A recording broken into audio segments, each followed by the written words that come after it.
Hey, thanks for joining us. KSL Live at 5 starts now. Coming up next on Live at 5. Is Utah's income tax rate going to get even lower? What state lawmakers are saying about their plans for the next few years. Warriors over the Wasatch no longer coming this June. What the loss of that impact means to businesses around Layton. If they don't have the same resources for food, money, stuff like that, they always don't want to talk about it because they might be embarrassed. All right, also Utah County Teen Center starts its mission of helping kids get back on their feet. Live and streaming.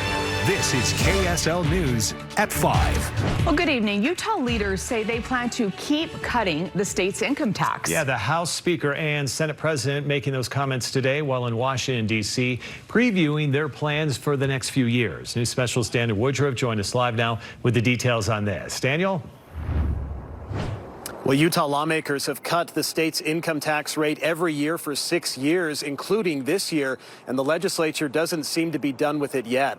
Today in Washington, D.C., Utah's House Speaker and Senate President joined members of Congress to tout a new ranking from the conservative American Legislative Exchange Council that lists Utah as the state with the top economic outlook for the 19th year in a row. Now, Utah leaders pointed to several reasons for this ranking, including, they say, consistent cuts to the state's corporate and income tax rate, which currently sits at 4.45%. We want to get out of the 4% income tax range and get into the 3% income tax range. We know if we're able to do that, we'll be able to stay and keep Utah's economy flowing, and most importantly, keep opportunities for our families, for our kids and our grandkids moving into the future. But lawmakers have been criticized repeatedly over the years for cutting the income tax rate so often. Some groups have urged Republicans to focus instead on funding social programs aimed to help Utahns afford to live in an increasingly expensive state. But that criticism has gone largely unheard as income tax cuts at the legislature have passed every year.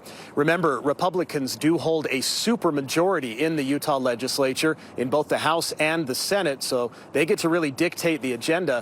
We'll see what they do next year, but certainly an indication today, many more tax cuts, income tax cuts to come.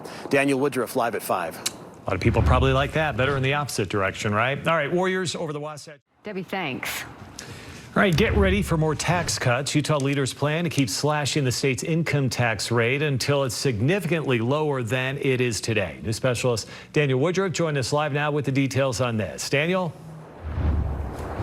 Yeah, lawmakers have cut taxes here in Utah for 6 years in a row. And today, during an event celebrating Utah's economy, they say they plan to keep going.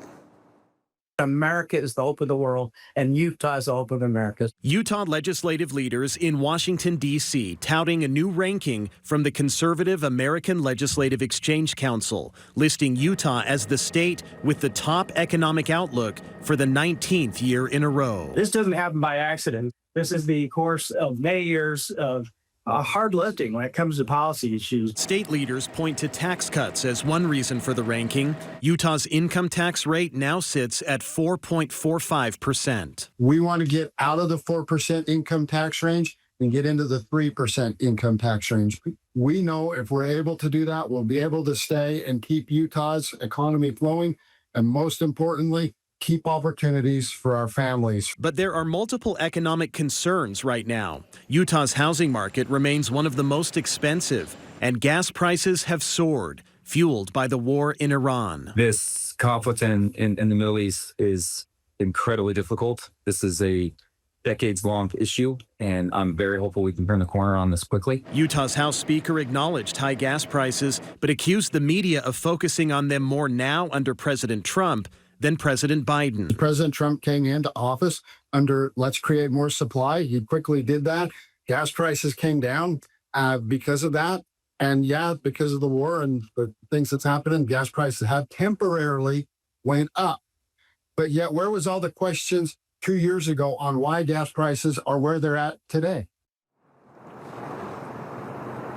In fact, the national average for a gallon of gas did hit a high point under President Biden back in 2022 at $5.26. When Biden left office and President Trump took over last year, gas prices were around $3.13. Today, the national average is $4.10. Back to you. All right, we'll see what happens here. Daniel Woodruff live tonight. Daniel, thank you.